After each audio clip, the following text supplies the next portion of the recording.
Welcome to Theo Cafe. Before we begin, we'd like to set a few ground rules and guidelines to make things run as smoothly as possible. Number 1. Disagreement does not mean disrespect.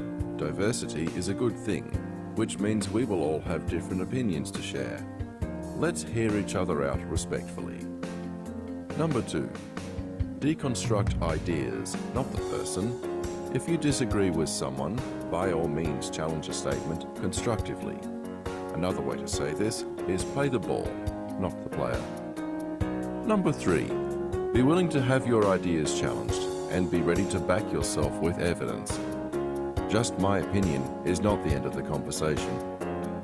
And finally, your insight is valuable to us and we all want to hear it, including our online participants. So please use a microphone when you share your questions or comments. We'll get it to you as quick as we can. Now that we've established our ground rules and our guidelines, please enjoy Theo Cafe. Alrighty, did everybody hear the ground rules, the group norms? Correct. Wonderful. Excellent. Preferably with weapons if you have them. Good. So I think we're about 4 o'clock. We're a bit afterwards, I think. Unless my... what? Yeah, cool. Excellent. So the person who actually proposed this question is not here. It always happens that way, which is great. So our Theo Cafe topic for this Sunday is faith and certainty. What is the difference? Or what are the similarities? All of that kind of thing. Great. So this Sunday, we're going through it. I mean, every Sunday is a bit different with Theo Cafe and how we approach it. But this Sunday, I've gone through basically a few different quotes from a few different people about faith and about certainty.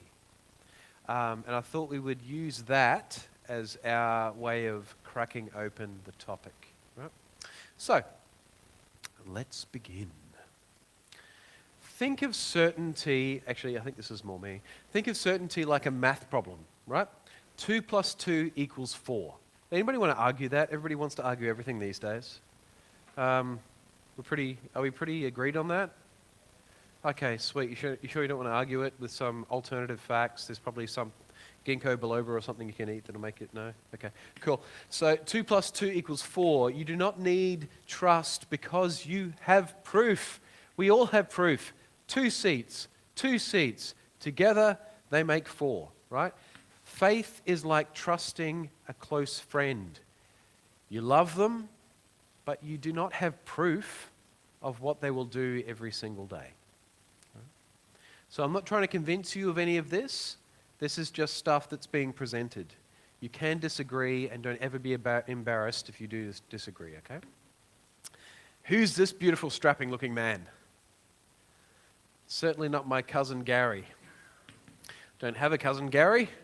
But if I did, he wouldn't look like that.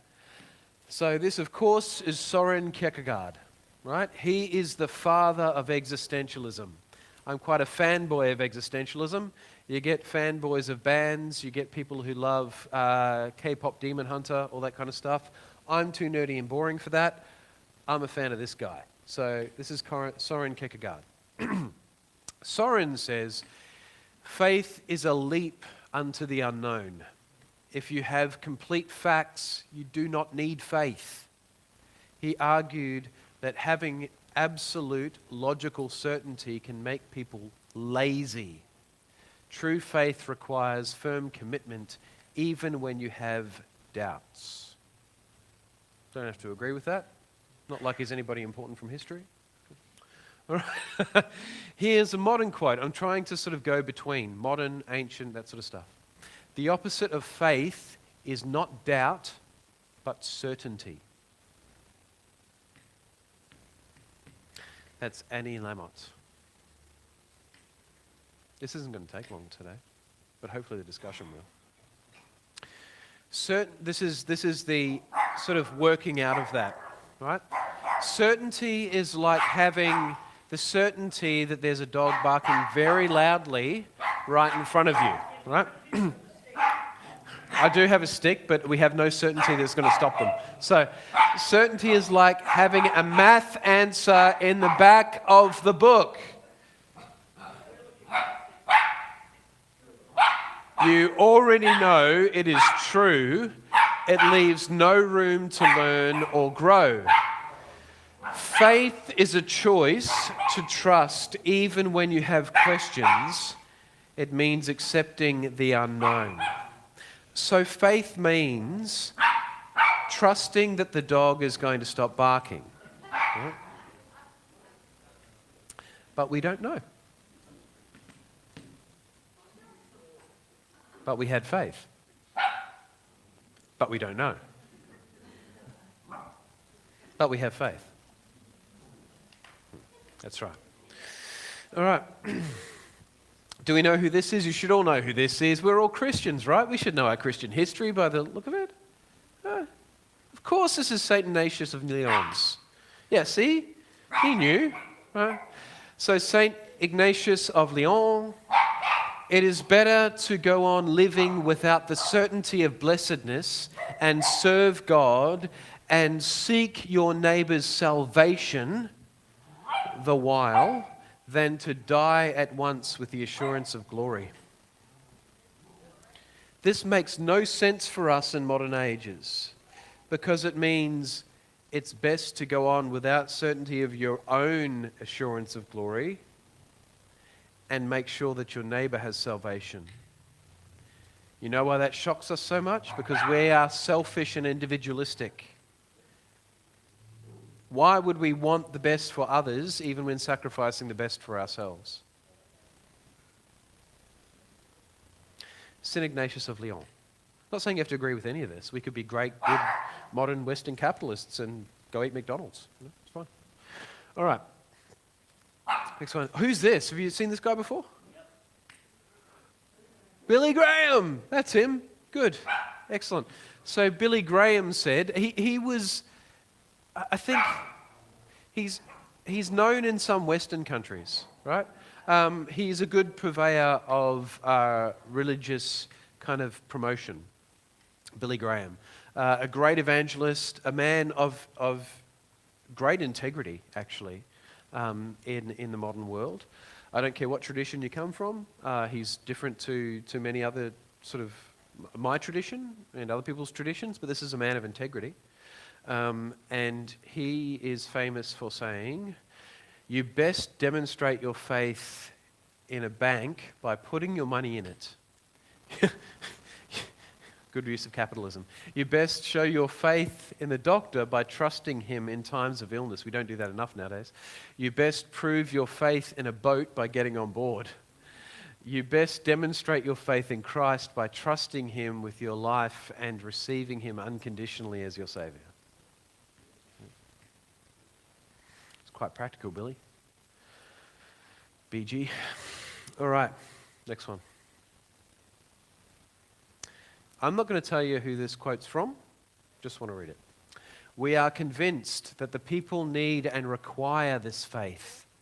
We have therefore undertaken the fight against the atheistic movement. We need believing people. We agree with that one? Yeah. Who said it? Stop Googling, don't use Grok. No. Who said it? Adolf Hitler said that. That is a quote from Hitler. And that is to remind you that faith can absolutely and is and always will be manipulated. Hitler in his private life didn't care at all for the church. He is famous for saying to his private friends, the Nazi party will take over the church. I guarantee you there are major leaders in the world today who will parrot Christianity and say that sort of thing privately. Well, we don't want to alienate people because their followers are not to blame. It is always the manipulator who is to blame. Think of it. Let's go back. Think of this quote. We're convinced that people need and require this faith. We have therefore undertaken the fight against atheistic movement. We need believing people.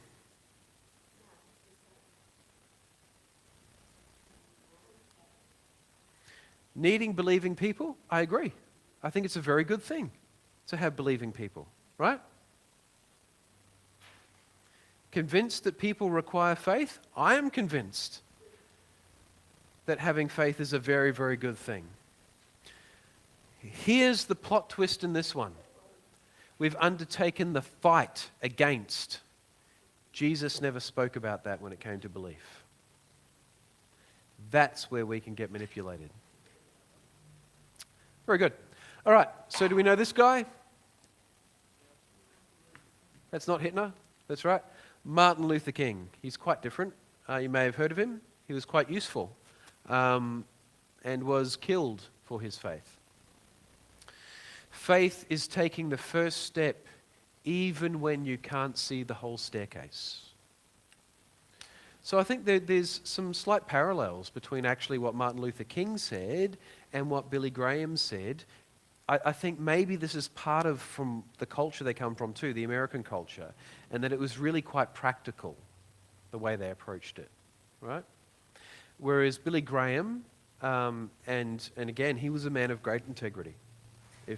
If you see his actions and the way he spoke in his private life, a man of great integrity. I don't care what you think about evangelicalism or anything like that. He was a man of integrity. And again, you don't have to agree with me with any of this, but he came from a more sort of capital-shaped approach, but they both come from very practical standpoints. Faith is taking the first step even when you can't see the whole staircase. All right, and this is from the movie Conclave. Have any of you seen Conclave? You've seen it? Good? You've seen it? Apparently it's fantastic. It's really worth seeing. I have not seen it.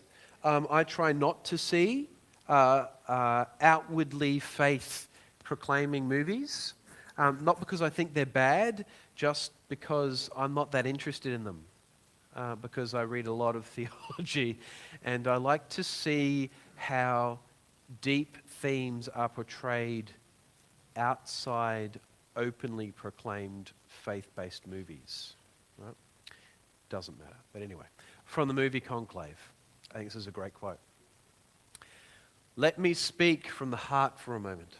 St. Paul said, be subject to one another out of reverence for Christ, to work together and to grow together. We must be tolerant. No one person or a faction seeking to dominate another. And speaking to the Ephesians, who were, of course, a mixture of Jews and Gentiles, Paul reminds us that God's gift to the church, it is varied.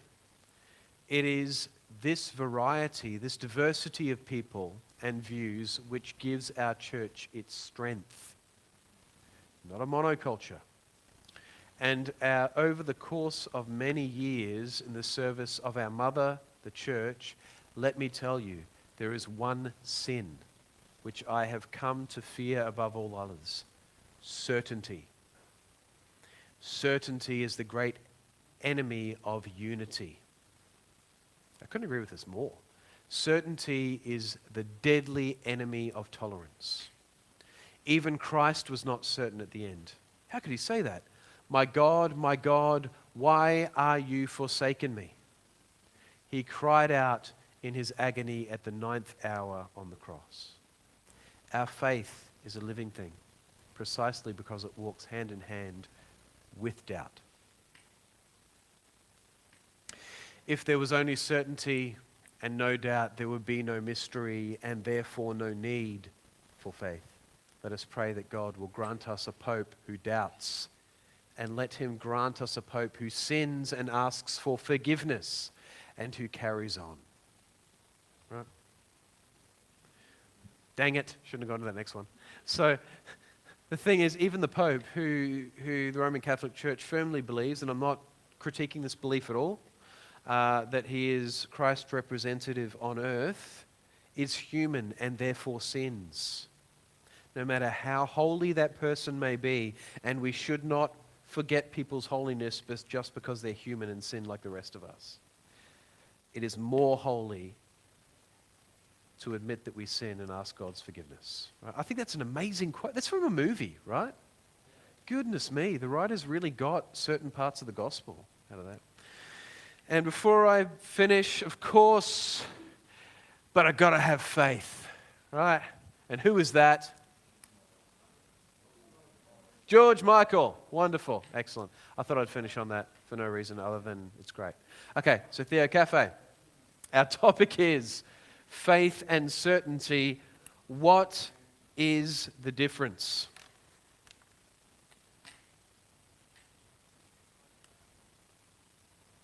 Cool, we're done. Thank you for coming to Theo Cafe. We'll be back next month. Yeah.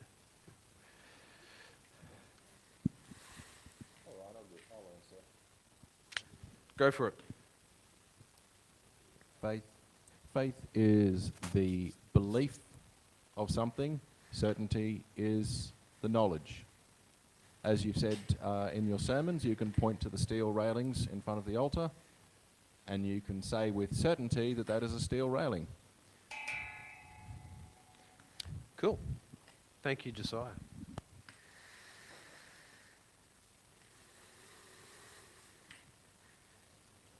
Come on, somebody must disagree with something I put up there. Does somebody disagree with Hitler? I put that there so I could say that.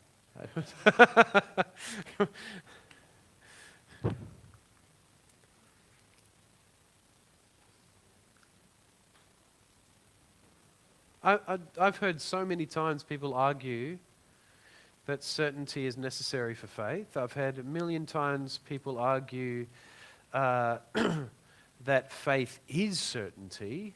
I've had people talk to me about, they have faith, the sure and certain faith, misquoting scripture, the sure and certain hope. Yes. Dylan, save me here. Good.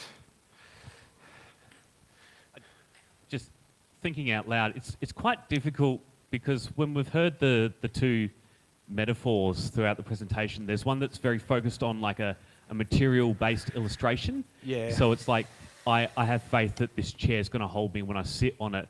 There's an aspect where we're used to seeing those two things and going, oh, okay, but isn't that still a form of material certainty? So the illustration's quite difficult when we approach it, and then when we use the other illustration, it's like trusting a person. Well, those two things seem really different. Mm-hmm. Trusting a person versus trusting a chair's going to hold you up. Mm. And so when approaching faith and certainty, it seems really difficult to describe because faith's a different word. Why don't we use trust? Mm. Why is faith a special category on its own and not trust? Are we talking about something different or are we talking about the same thing? Mm. Yep, that's awesome. Thank you, Dylan. Yes, and that is the weakness in this presentation. And that's a really important point. What is the difference between trust, which is not the Theo Cafe topic, but I'm extremely thankful that you brought it up because I think this is a more meaty one. What is the difference between trust and faith? Yeah. So, yes. Excellent.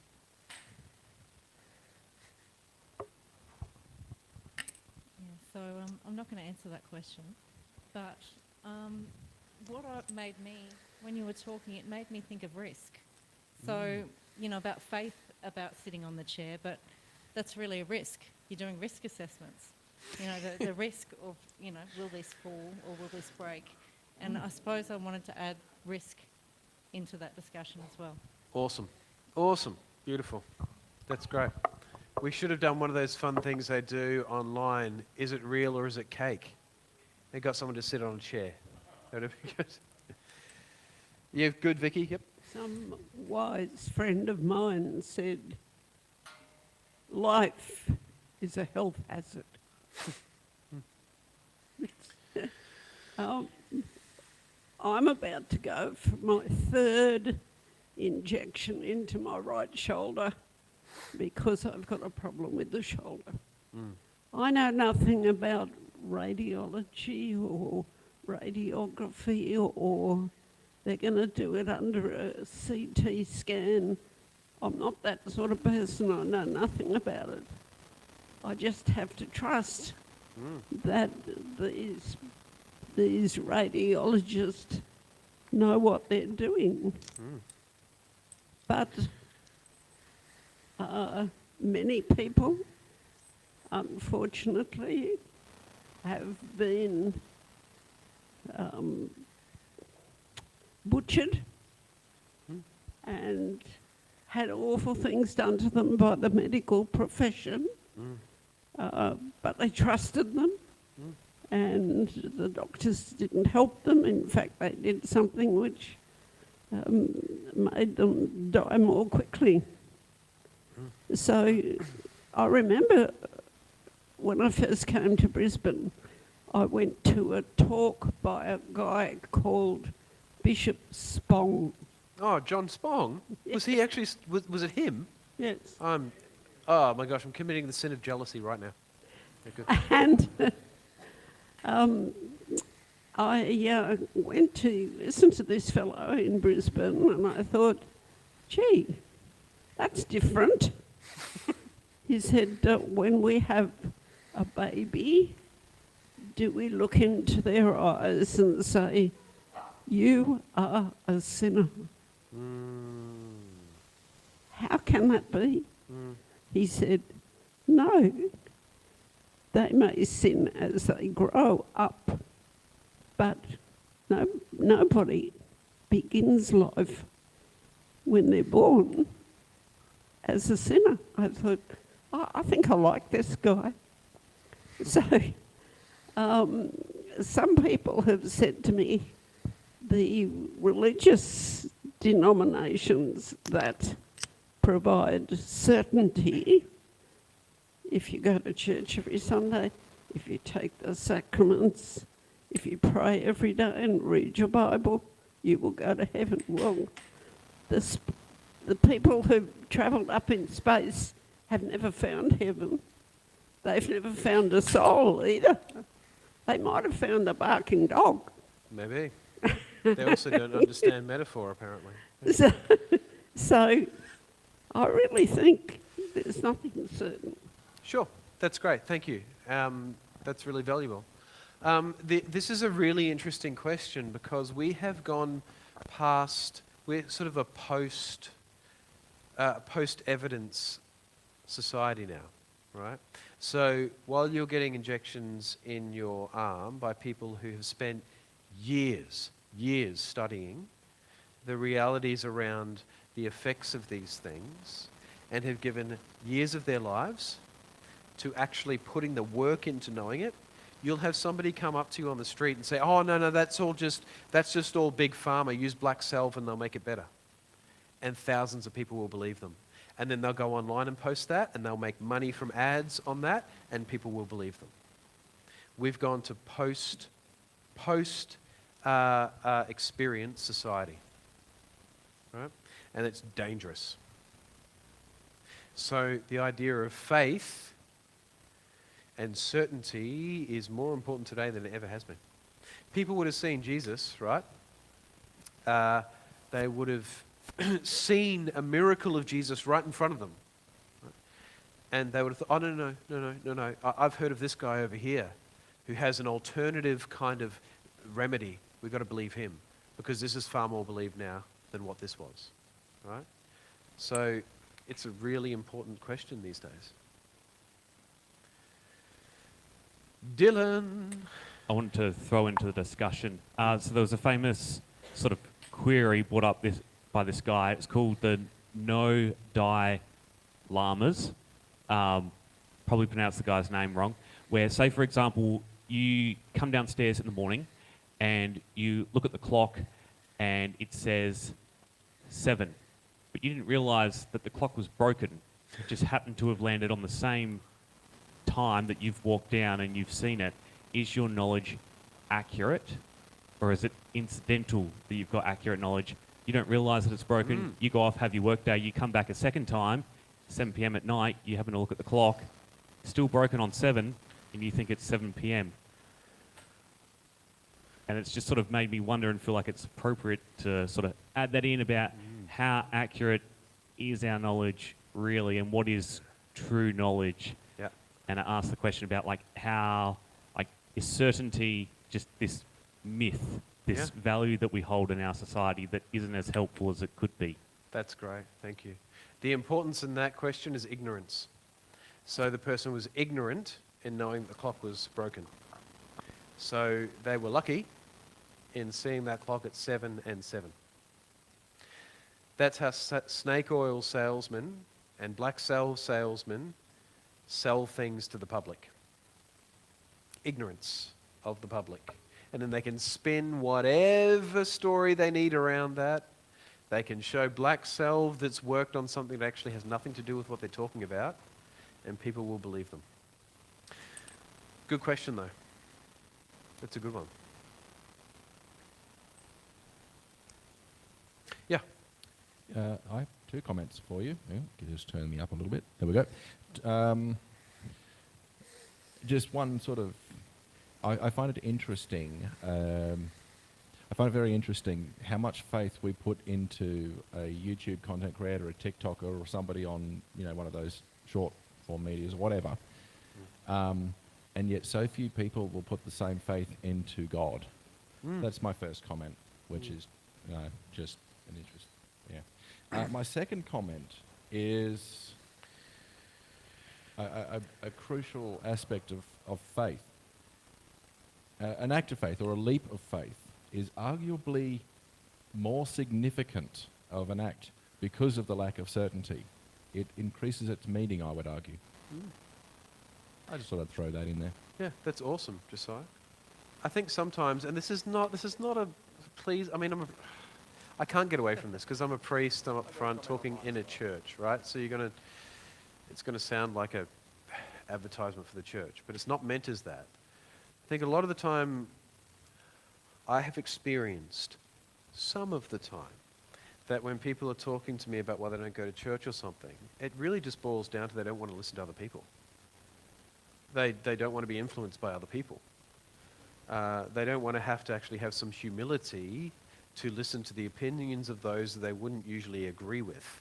So they go off and stay in their own little echo chamber because they're free agents, right?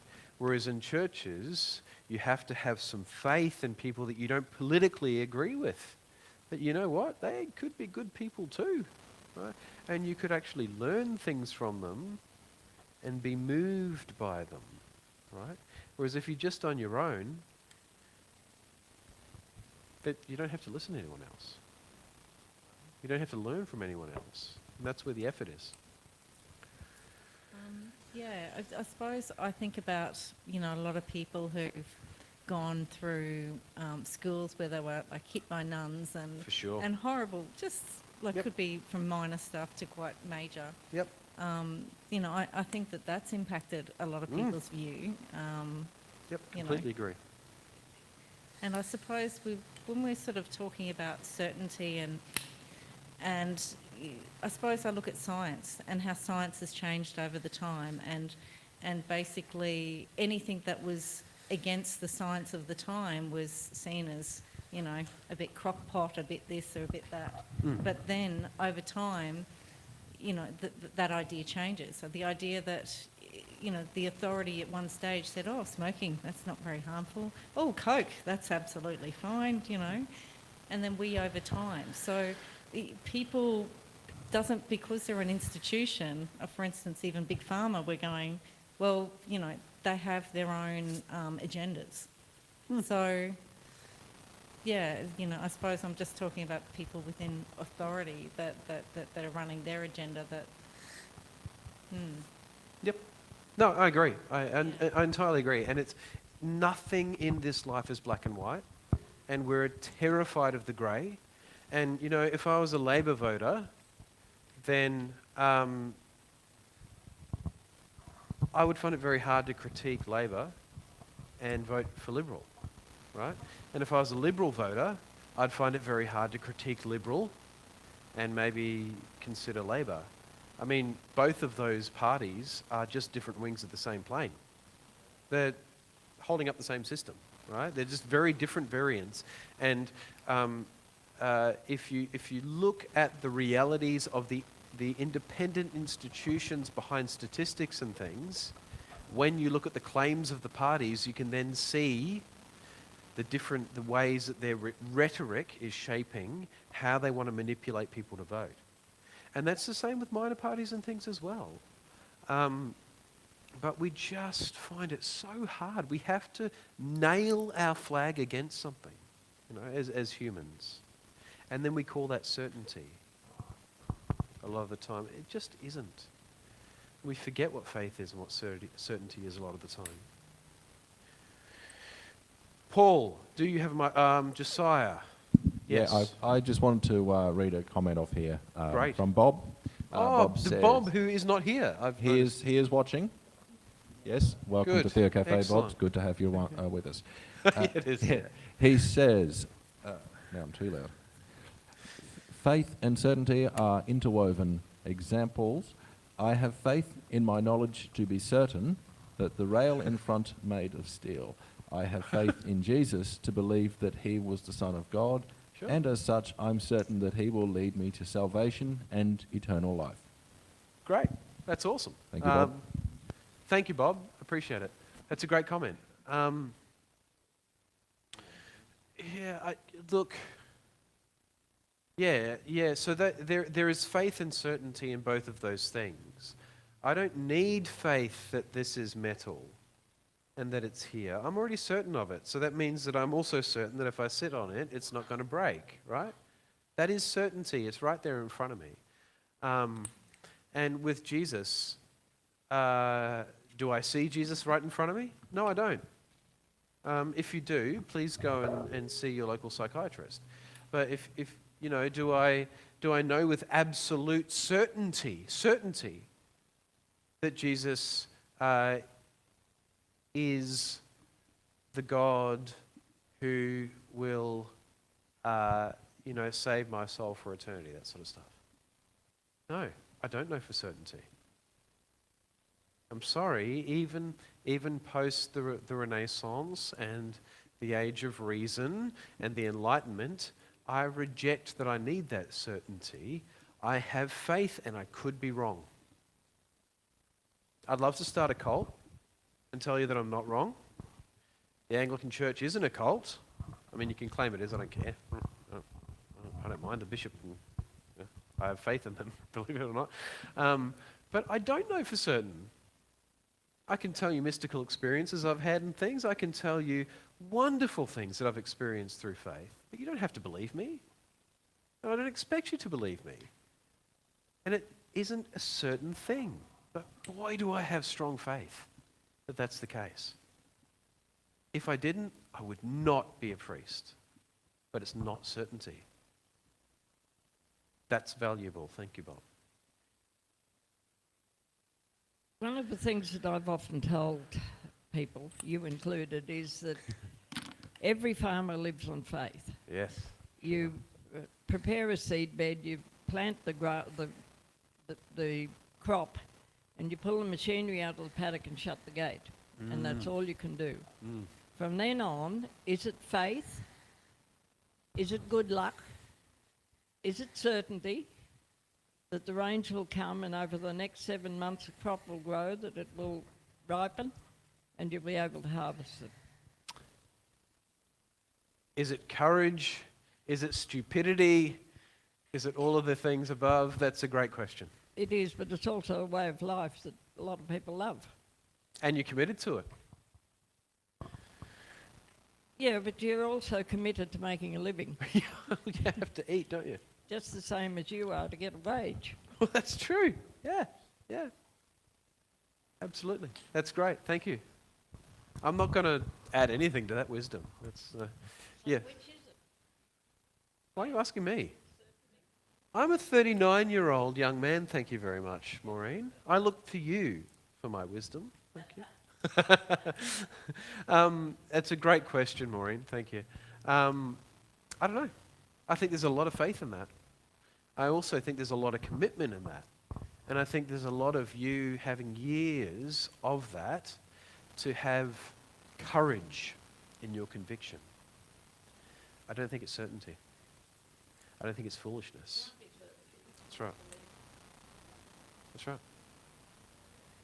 But it's admirable. Yes, Me. that's you.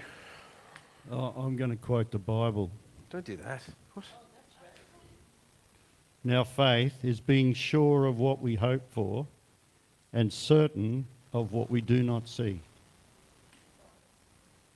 That's the writer of Hebrews. Yeah, we don't even know who wrote that, but cool. No, we don't have to accept it as authoritative, but many people do. Yeah, and that is fair. Yeah, no, it is still Holy Scripture and it should be respected. So, I find the debate somewhat confusing or bemusing to me because I'm not really sure why people get all angsty about it. In having those definitions of faith that you put up and the different quotes, I'm personally not absolutely sure that they're using faith in the same way. So they're not defining it. I doubt that Hitler was talking about a Christian faith as I understand it. He was talking about the Christian faith, maybe not as you're understanding it. Yeah, I think he's more thinking about his own way of life and faith in that. And so every situation we face in life has a context. And like when you're a baby, you don't know as much as when you get older. You observe there are certain patterns in the world, seasons and all of these sorts of things. And of course, this is all changing now, but we observe those changes. And that builds a predictability in, which some might say is there's a certain pattern that's going to unfold. You fall over, you're likely to hurt yourself. But when it comes to a faith, I think as Bob said, we put our faith in who Jesus claimed to be. And that, to me, is where faith has a very different application. And what do I understand about Jesus? Paul argued at the end of Corinthians' first letter about resurrection and said, basically, look, I'm summarising, read it for yourselves. Good, yeah. We're all fools to keep perpetrating an argument or an untruth that Jesus didn't rise from the dead if we believe that that wasn't actual fact. And then he goes on to say, but we know that this is true. To me, there are certain facts in Christianity that make faith absolutely tenable.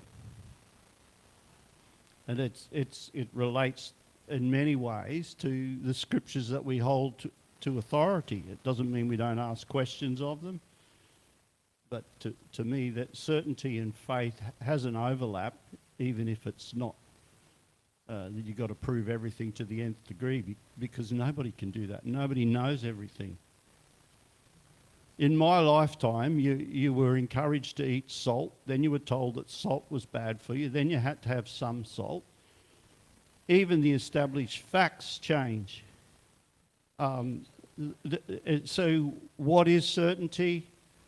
It's probably important for us to always assess and evaluate who's saying it and why they're saying it and where's it coming from and what are they trying to get out of me, so that we are much more circumspect about making decisions.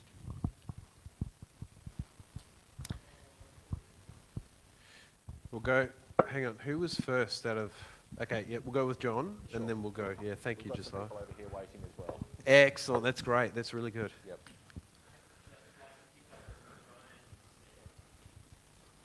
I'd just like to kick off from what Brian said, and what Maureen was saying, with gratitude for our farmers and for the faith that they have putting it in the ground. For sure. Poem by John O'Brien from 1921 said, Hanrahan, "We'll all be ruined," said Hanrahan in accents most forlorn. Outside the church our mass began one frosty Sunday morn. The congregation stood about, coat collars to the ears, and talked of stock and crops and drought as it had done for years. "It's looking crook," said Daniel Croak, "bedad it's crook, me lad. For ne'er since the banks went broke has seasons been so bad. I'll stop it there. You can look it up. But I suspect that there's, as Brian was saying, that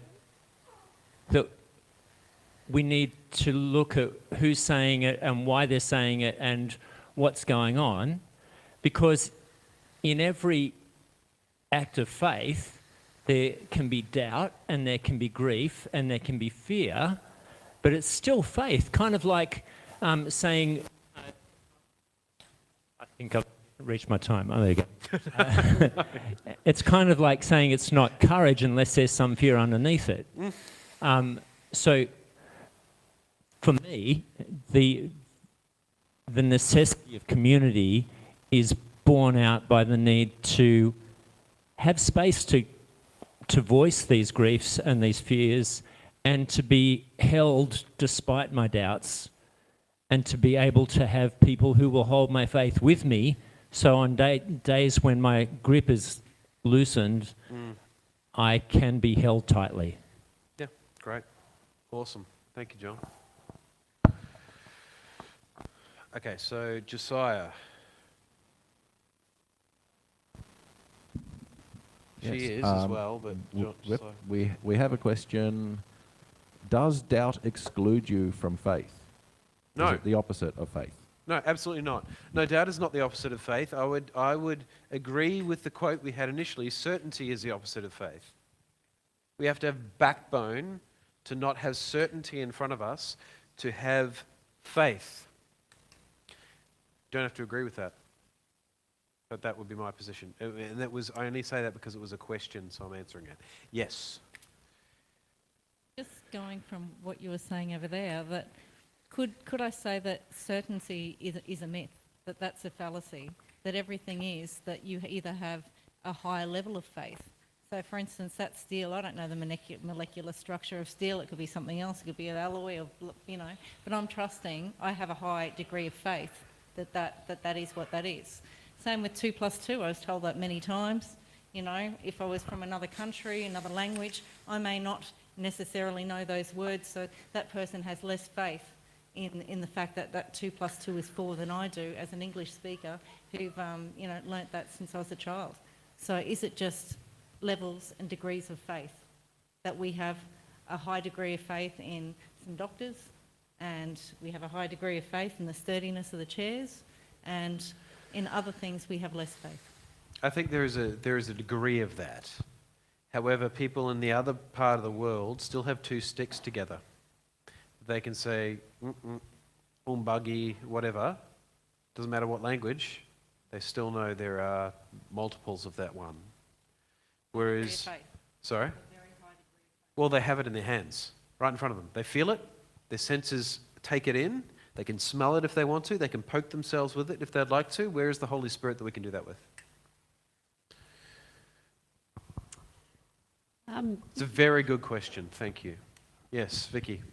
Part of my Christian journey has taken me around many different types of church, including to Hawaii, where I spent 3 months with what I thought was going to be training to be a missionary and look after orphan babies in Asia. Turned out to be a very fundamentalist American Christian group. Sure. Hand clapping. That's right, I love clapping. If you don't pray, if you don't come to the prayer meetings, you're not a Christian. Blah, blah, blah, blah, blah. Are you saved? I was asked that many times. I felt like saying, what I really need is to be saved from myself. And I found this wonderful verse in the book of Romans, chapter 12, verse 2, you will be changed by the transformation of your mind. And that's what they tried to do. So the other day I was down in Sutton Street in Redcliffe, and I was looking for a particular Bible that Maureen had suggested I get. So I started chatting to people, and I happened to say, I've got a big Catholic Bible at home, and I still like it because it's got very, very good footnotes and information. So there was a lady standing there, and she said, "Do you know what the Pope has done?" Oh, I said, "No." She said, "The Pope has opened a prayer room for Muslims." what? And I said, "Isn't that wonderful? I think it's wonderful." What a heathen. And, and she said, "Wonderful? They're pagans. Oh, They worship idols." the devil, I'd say. And I said, "Well, there's plenty of people from other denominations that worship idols too." And it just reminded me that people will believe, first of all, a lot of stuff that their parents tell them. Yeah. If they're following any religion, my parents were atheists, so they told me I would never be any good at anything, that I'd never make anything of my life. So I believed it. What do? I was just a child, no brothers and sisters or family in this country. I just believed it. It's taken me a lifetime to learn that I'm actually a child of God. And I thank God for it, because He's well and truly transformed my mind. Thank you, Vicky. That's so valuable. St. Catherine's Monastery, the oldest monastery on earth at the base of Mount Sinai, has a mosque inside it. St. Catherine's Monastery harboured Muhammad when he was fleeing from the Jews. The area that St. Catherine's Monastery exists in was under Muslim and Islamic control for hundreds of years, and they respected and loved the Christian monks there and protected them. The fallacy that people of Abrahamic faiths are against each other is not true. That is a political misuse of religion. Al-Qaeda do it, right? They misuse religion in that way, and yes, it's had horrendous results for the Christian population, right? But so have Christians throughout the years. The true belief in the gospel must not proclaim that there is Jew and Greek, there is slave and free, there is male and female, therefore draw distinctions. It must proclaim there is no longer Jew or free, slave or Greek, male or female, we're all one in the body of Christ. So it's a powerful thing that you've said. We only have faith in that, we don't have certainty. Yes. Who was next? Yes, Dylan. I wanted to mention the current discussion going on about numbers, since we mentioned the math earlier, is that they're having a discussion whether numbers are real or not. But the difficult part with that discussion is the functional exactness in which numbers can be used in maths. So that's a discussion, putting that to the side. But when we talk about certainty, and we've mentioned the Bible passages as well, I wonder if how we have been using certainty in some discussions that we've had look more like empiricism. Can I touch, smell, taste? Can I conduct experiments and end up with the same results? That kind of certainty versus confidence. So again, I have confidence that someone is going to behave a certain way because I've put my trust in them and their character has been integral the entire time. And I still wonder if we're not helping ourselves, and as a society, we don't help each other when we talk about certainty and confidence have to be the same thing, because they're different tools for different jobs. Yep. Yes. Yeah, 100%. Yep. Yes, yes, yes. So, but I think in the sort of, and again, I could be completely corrected here. I agree with basically everything most people have said, just about everybody said it. But in the vernacular of modern Western society, certainly since the early 20th century, and this is not an ancient thing, certainly since the early 20th century rise of literalism and fundamentalism, after the Age of Enlightenment, right? I think a lot of the time we are actually speaking of empiricism, and we are trying to turn the sacred and the spiritual, which has way more depth and truth in it, into something that has to be empirical and certain. And I think that's where the difficulty is, right? And you know, when I said before about Islam, Judaism, Christianity, it's not saying that we believe in the exact same understandings of God. We don't. There are important and different distinctions. But and it's always political, nation state, and other things driving it, we turn it into something that we have to be against the people of God.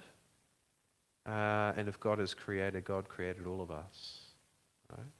So we should respect and love all people, regardless of whether we disagree with them on how they see God. I think the empiricism thing hits the nail on the head. Yes, Zoe. Hello. Yeah, just from what was said on the other side, I remember when I went to school, we had a huge school assembly to tell us that just because someone has a title or is a police officer or is a doctor, you cannot blindly follow that person. Sure. And it was a big deal, and it stuck with me forever, and I don't know why I'm so bitter, but I question everybody, and whenever the doctor says something, I always go home first and check. It had to do with the incident in our area. 2 local girls got taken by the caretaker because they had full trust in that person. And so for all of my year group growing up, it was like a big thing that even if the policeman comes and tells you something, you have to go and check, or so not to just blindly follow someone because they have a badge or are in scrubs. Yeah, and I think blindly is the key there. Yeah, it's a tricky one, isn't it? Because you get people that go on the other side of that, where I don't know if most of you here probably haven't even heard of it or seen it, because hopefully you haven't gone down such deep holes of TikTok and things that I used to. I am reformed, but there are people known as I've forgotten the name for it. Police auditors and things, right? So they're just people who stand around and just film police and stuff in society because they're allowed to legally, technically, right? Completely disrespect them, but they're technically not breaking any laws. So there's the other side of this as well, where, you know, people in authority like police and all that sort of stuff put up with so much abuse. Correct. I completely agree. Yep. Oh, I couldn't agree with you more, Zoe. Completely agree. And whenever we see those little signs of abuse, we should absolutely critique it and call it out as much as we can and report it. Yeah, I couldn't agree more. And then there are other people that go the other side, where they just flagrantly disrespect people who constantly put up with abuse because of their place in authority. You know, so that doesn't help. It just muddies the waters. But we should absolutely question and have our minds on us and be critical when someone in authority is working with us. I completely agree, Zoe. Historically, look what's happened when we haven't. It's horrible. Thank you. Thanks for sharing. Yes. Okay. So we're getting back towards when we're discussing certainty. How certain is certainty? What really is knowledge? I would argue that knowledge or certainty is simply the term we use to describe how confident we are in our belief of something. Yeah. Because knowledge is based on what we perceive and how we interpret the evidence of said knowledge. Ah. Faith and certainty may not always be that different from each other. That might be a fair argument, perhaps. Yeah, that's great. So, yes. So now we're going into the realms of idealism and realism. Two terms that are misused frequently these days. People say, I'm just being a realist, when they go and say their opinion, right? The way they've seen it throughout their lives. That has nothing to do with realism, sorry. Realism is the idea that things objectively exist beyond our experience, right? And there's a lot more with that. Whereas idealism is things exist because we kind of create their existence through our perception. And these are two very basic understandings of it. So what you've just described is like a form of realism. So certainty is only certainty because we are certain of it within our own experience. Right? So that's kind of an idealism. Whereas realism would mean, doesn't matter if we're certain of something at all anyway. There is a something there regardless of we think it's real or not. So this goes into an even bigger philosophical discussion. It's good. Thank you, Josiah. Yeah.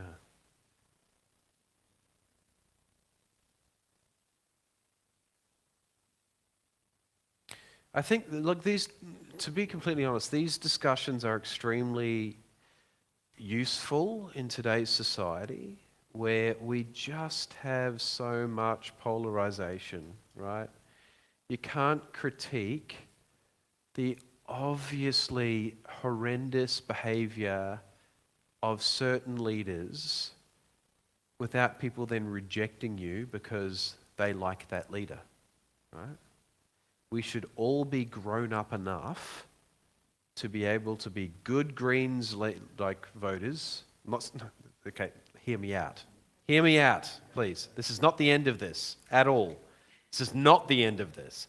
To be good Greens voters and then critique the absolute, how do I put this in words that isn't insulting? To critique the spin and rhetoric of the leader of the Greens. We should be adults enough to be good Liberal voters, LNP, if they still exist, I'm not sure, but to be good LNP voters, and then critique the horrendous rhetoric of the leader of the LNP party. We should be intelligent enough voters that we can then critique other far-right major parties that may be getting a lot of press recently. By critique, I mean not attacking the character of the person. Because you may be able to sit down and have a great coffee with that person, right? And actually be really kind and actually agree on a whole bunch of stuff. But critique what they are selling politically and what they actually vote for and how they act, right? And this is the same with our religion. It's the same with our religion. Don't go and attack other faiths based off surface level understanding of what you know, right? We gain nothing from that. And faith requires backbone, a bit of courage. Yes, John. You'll never know what I vote for. I'll never tell anyone here. Don't ask me. It's none of your business. It's none of my business. Remember this. None of my business who anybody here votes for, right? Doesn't matter. You could vote completely differently to how I vote, and it will not change an iota how I should relate to you, right? Or anybody in this church relates to you. Yes. So while we're talking about voting... Sorry, shouldn't have brought that up. Yes. Voting is good. Democracy is good. It is. But so often we'll put our faith in a leader because we agree with one thing that they say. Yeah. And I would suggest that it's worthwhile building your faith on something more substantial. And that gives us grounds to critique. Yep. But also somewhere else to vote. Yeah. That's all. Yeah, some of my best friends have been people who have actually belonged to parties that I would never vote to. Some of my best friends have written speeches for leaders of parties that I would never vote for. But they are good people. They are people of good integrity, and they hold to a faith that I personally have faith in is far more important than our worldly politics. My experience with working with homeless people in the last couple of years has led me to work alongside some politicians I would never, ever have walked beside, ever. Because we're all corrupted, right? I mean, try and get into politics and not be corrupted. Like, put it this way, try and get into politics and be honest and not be corrupted, right? But we are still human at the base level, right? It doesn't mean we don't try and stop harm, and we don't try and push against ideologies and movements that are harmful. We absolutely should. We should push hard against things that are not helpful. But we should never demonize and dehumanize the person.